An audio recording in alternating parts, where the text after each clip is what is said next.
In Chapter 4, we're going to be talking about isomers. We're going to focus on conformers and conformational isomers in the chapter. For this group of slides, we're going to focus on conformers. So just to review some of our terminology for isomers. Isomers are any molecules that have the same formula, but somehow they're different in their arrangement. Constitutional isomers, oftentimes referred to as structural isomers, the atoms have different connectivity.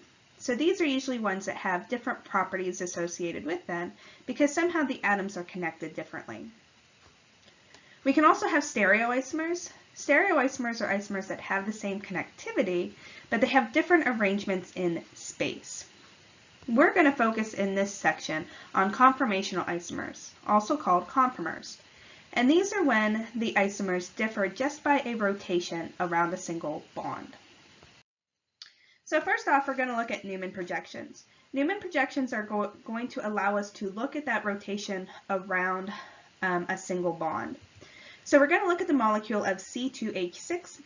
So remember, C2H6, we have two carbon atoms connected, and each one of those carbon atoms is going to be tetrahedral in nature. So it will have one carbon in the plane on each one of them, one carbon coming out, or one hydrogen in the plane, one hydrogen coming out of the plane, and one hydrogen going back behind the plane of the screen as well.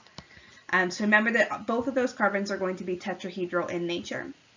So what we're going to do with our Newman projection is we're going to look down the bond we're going to rotate. So I'm going to draw in a little eye, and what we're going to do is we are going to look down the bond, that carbon-carbon single bond, and we're going to look at the rotation around it. So the way that I have the structure drawn right now and the way Newman projections look, since I'm looking down that carbon-carbon bond, that first carbon that we see is going to become a point for us.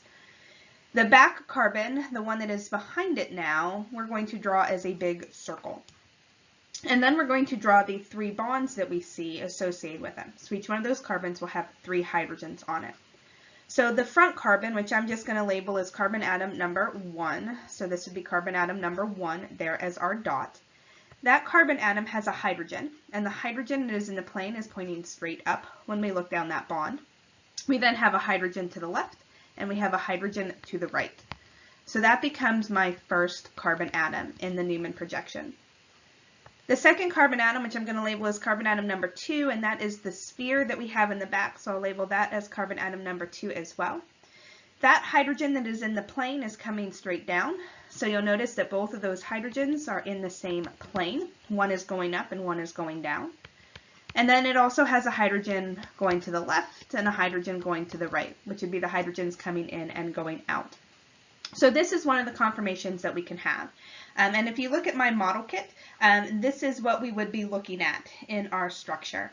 So we've got our carbon atom in the front, and with that carbon atom in the front, we would have the hydrogen pointing straight up, we would have the one coming out, and the one going to the side. The one in the back then, you'll notice I have a hydrogen pointing straight down, one going to the left and one going to the right. So that's what we would be looking at when we look down that carbon-carbon bond. And how we get all of that information from a Newman projection. It shows us the relationships to the atoms that are connected looking down that bond. But remember, we have freedom of rotation around those single bonds, so I can continue to rotate one of the carbon atoms, which then alters how those hydrogens are all aligned with each other. So another way that we can actually draw this structure, instead of those two hydrogens being on opposite sides in that tetrahedral format, I can put those two hydrogens on the same side as well, and we would still have hydrogens pointing out and hydrogens going back. So I want to be able to draw a Newman projection for this as well, again looking down the exact same carbon atoms once again, and looking at now the relationship that we have here. So for this one, my carbon atom in the front is still going to be a dot. It still has a hydrogen going up, it still has a hydrogen going to the left, and it has a hydrogen going to the right.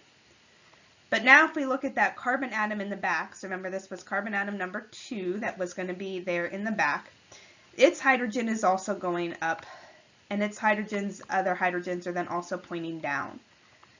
So you'll notice that I've drawn them a little bit off So in reality, the way that I have it drawn, if you can see with my model kit, the hydrogens are perfectly lined up with each other.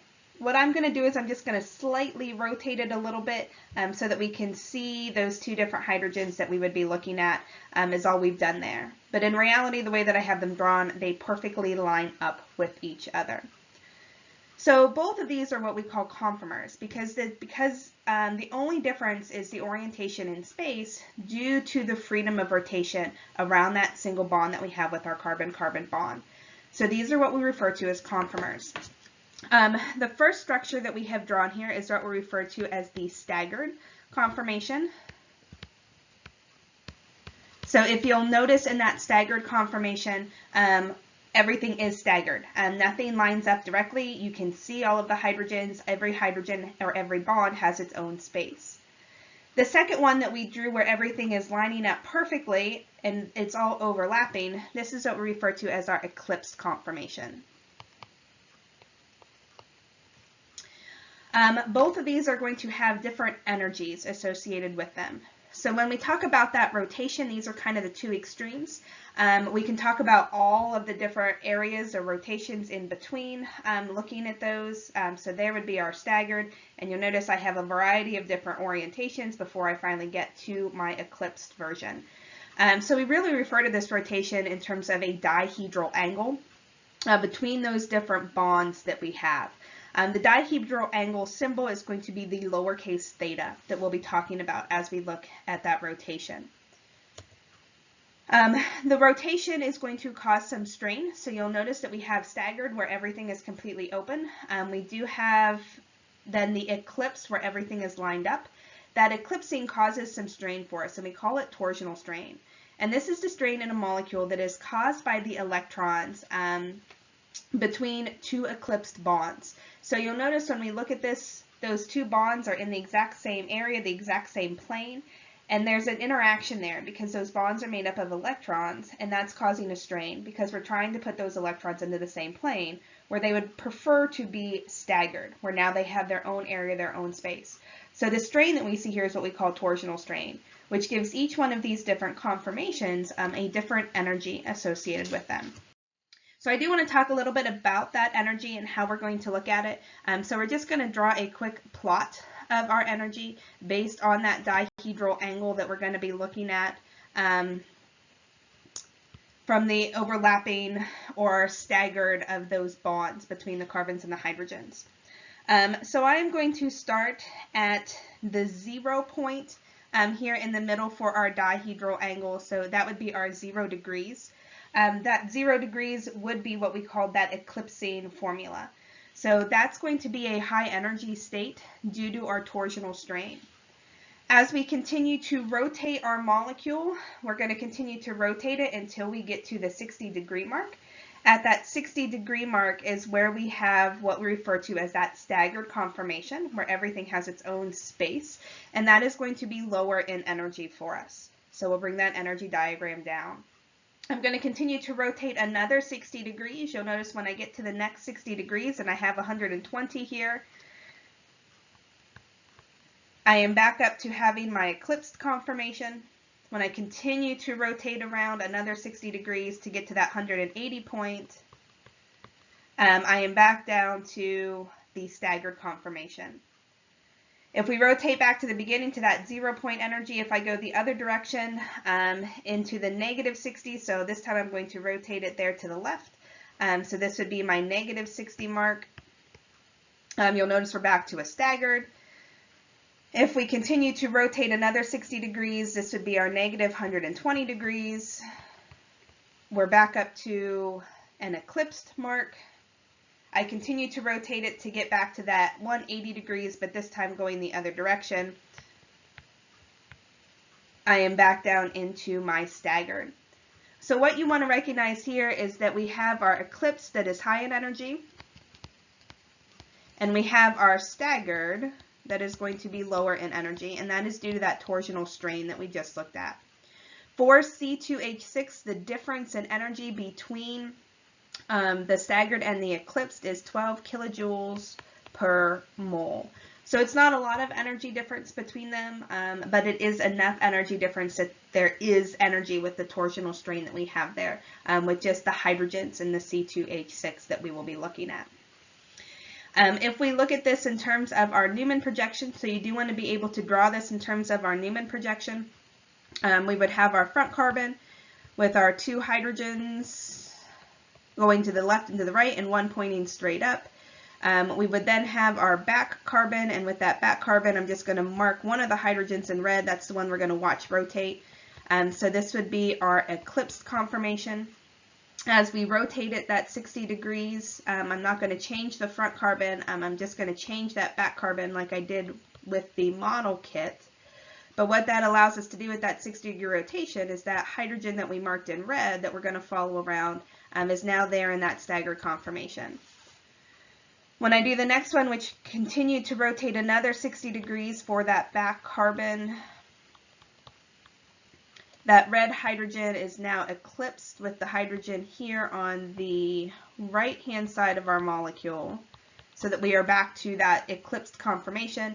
If we continue to rotate it another 60 degrees to get to that 80-degree mark, that red hydrogen is directly opposite of where it started. So that's how we get to that 180 degrees that we would be looking at. So you want to make sure that you can draw those Newman projections for rotating this the opposite direction. So instead of rotating the hydrogen to the right, rotating the hydrogen to the left. So you want to make sure that you can walk through those Newman projections. So I also want to look at a little bit larger of a molecule as well. This is going to be our C4H10. So this is going to be our butane. So we've got 4 carbons in a row. And again, looking kind of at how now putting groups on the rotation is going to impact the rotation as well. So with our C4H10, what we're going to do is we're going to look at the carbon atom number 2 and carbon atom number 3 as we get ready to look at our rotation.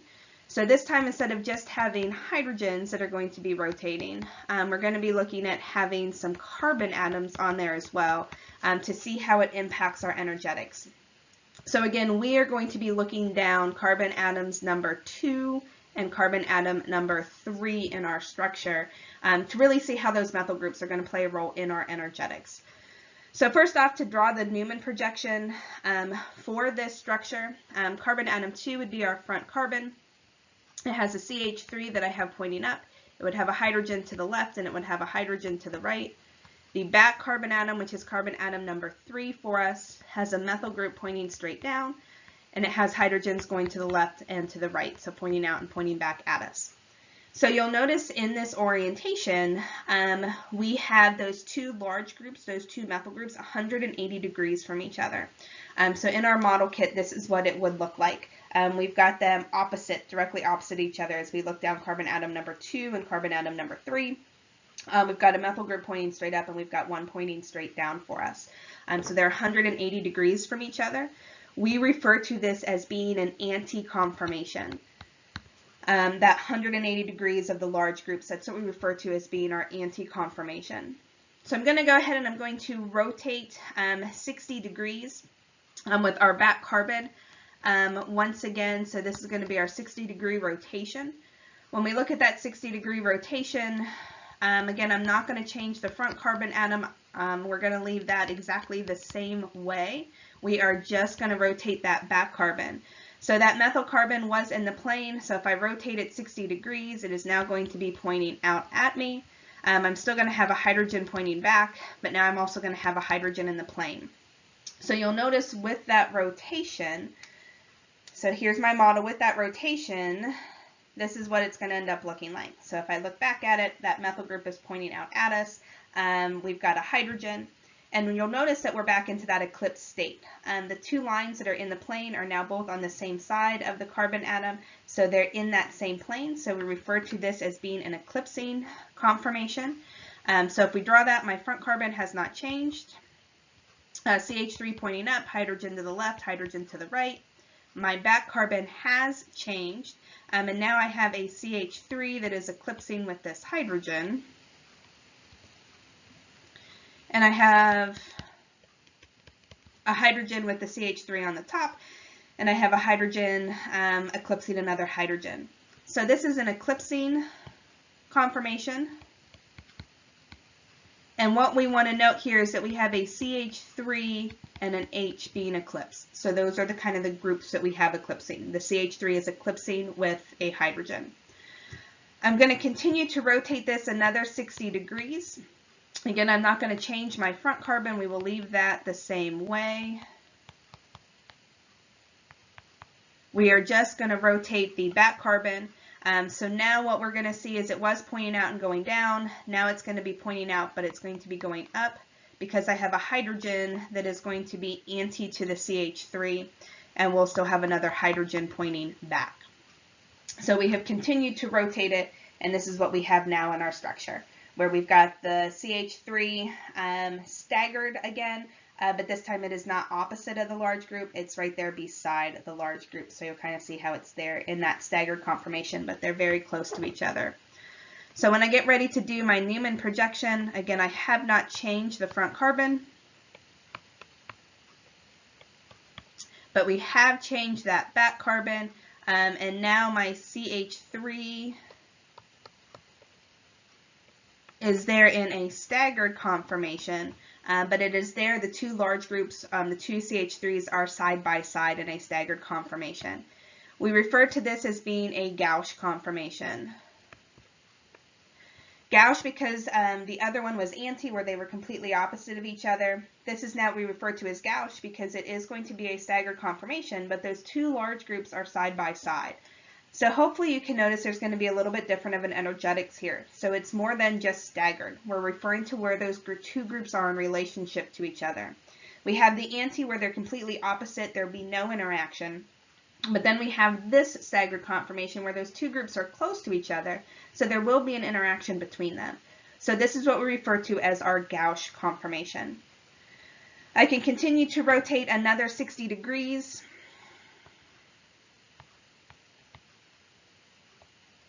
With that 60-degree rotation, we're going to be back into an eclipsed conformation. So this time, again, I'm not going to change the front carbon.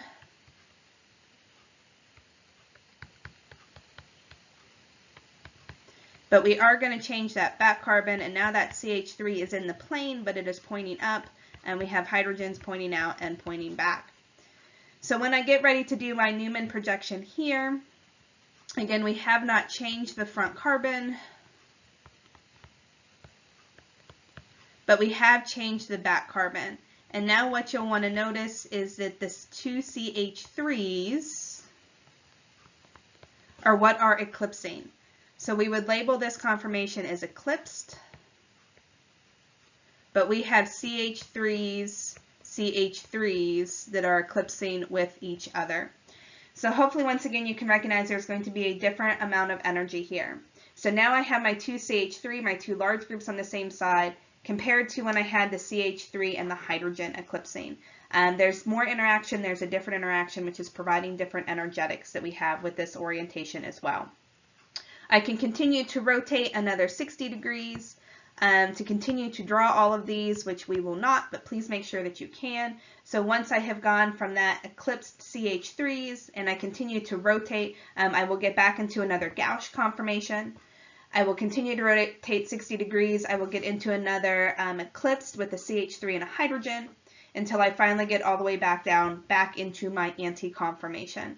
So you want to make sure that you can go through all of those and understand that rotation and all the different terminology we have for the different positions of those very large groups.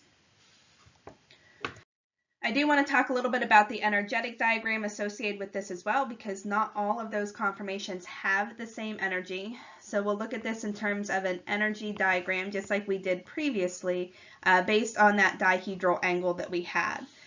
So again, I'm going to start in the middle where we had our 0 degree, and we're going to be focusing on the methyl groups. So this 0 degree angle is where we had our eclipsed CH3s. So we had our two large groups eclipsing each other. So this is where we're going to start. That's our 0 dihedral angle. This is going to be a very high energy state because we have those two very large groups interacting with each other. If I rotate it 60 degrees, we get to a staggered conformation, but that staggered conformation is our gauche conformation. So it is going to be lower in energy, but remember it is gauche because those two large groups are close to each other, even though it is still a staggered conformation. I continue to rotate another 60 degrees, so we get to that 120 degree mark. I get back to an eclipse point, but this is an eclipsing CH3 hydrogen. So it does not have as high of an energy state as when the two CH3s were eclipsed. So it's a little bit lower in energy to see those eclipsed CH3s and hydrogen. I will continue to rotate again another 60 degrees, so this puts me at that 180 degree mark. This was our anti mark, and it is going to be a staggered mark, and it is going to be lower in energy than even the gauche conformation. So if we start back at our 0 degrees, I can continue to go the other direction with the negative 60 degree point, which is still going to be that gauche conformation.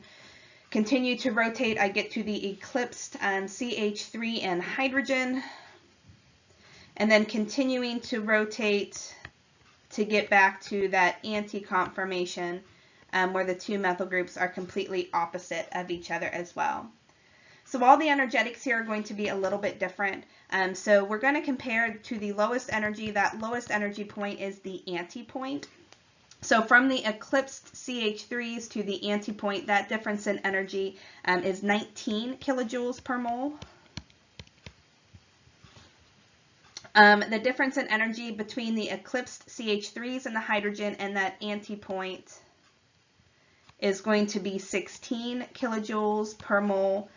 So you can see there is about a 3 kilojoule per mole difference between our eclipsed CH3s and our eclipsed CH3 and hydrogen. The difference between the gauche and the anti-conformation is about a 3.5 kilojoule per mole energy difference. So that's the amount of difference that we would see from the two large groups being completely opposite and no interaction between that gauche where they are still staggered but they're side by side. So all of those different orientations are going to give us a little bit more in terms of strain of our molecule, that they are not all created equal. So we do have a couple other terms that you want to be familiar with for strain.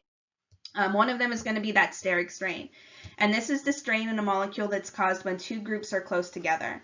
So if we look at the gauche compared to the anti, that difference in energy is due to steric strain. We're putting these two large groups very close to each other, so there's an interaction there. So this is what we would refer to as steric strain, and why the gauche has higher energy than what the anti-conformation has. What we are going to see with all of these is molecules are going to constantly rotate. So remember, we have freedom of rotation around those single bonds. So molecules are going to constantly rotate when these groups get small. If we get very large groups on there, steric strain can become large enough that we lose that freedom of rotation around single bonds. But when molecules are relatively small, groups are relatively small, and steric strain is relatively small, we can just use thermal energy and we see that constant rotation around a double bond. For our C4H10, if we actually look at it in terms of the percentage of molecules that we're dealing with, 75% of a sample would be in the anti-conformation at any one point in time. The eclipsing, we really wouldn't have a lot of molecules there. It's kind of not something that they would be stable in because it's such a high energy portion. It's kind of that connector between the anti and the gauche. But we would have about 25% of our sample being in the gauche conformation. So we do see that constant rotation when the groups are small enough, just with thermal energy to overcome that steric strain and the torsional strain that we have in the eclipsing state. Most of our molecules, this is why they're found in the anti-conformation. This is why we draw everything in that zigzag type pattern. That zigzag type pattern, if I put them in the anti-conformation and I rotate my molecule, that's why we're seeing that zigzag conformation versus drawing them more in this fashion. This would be the gauche fashion if we were to draw molecules that way.